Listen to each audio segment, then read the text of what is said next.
ஒரு கிராமத்தில் ராஜாவாக மாறிய ஒரு சோம்பேறியின் கதையை பார்ப்போம்.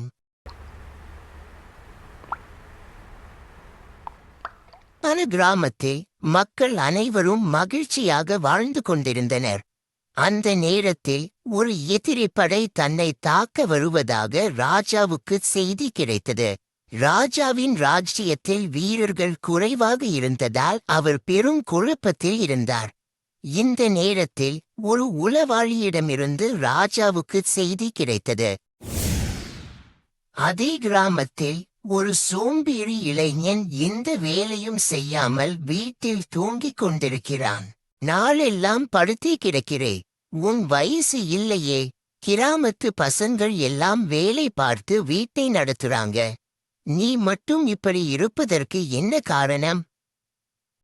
இருமா, எப்ப பாரு வேலைக்கு போக சொல்லிக்கிட்டு. நான் யாரு தெரியுமா? ஒரே அடியில 10 உசுர கொன்னவன். டூம் டூம் டூம். ஊர் மக்களுக்கு ஒரு புதிய அறிவிப்பு.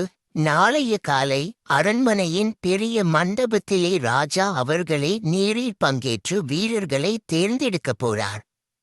இது நம்ம நாட்டுக்காக, நம்ம மக்களுக்காக. வீரனாய் எழுந்திருந்தள். ஊருக்கு பெருமை சேர்த்திருந்தள்.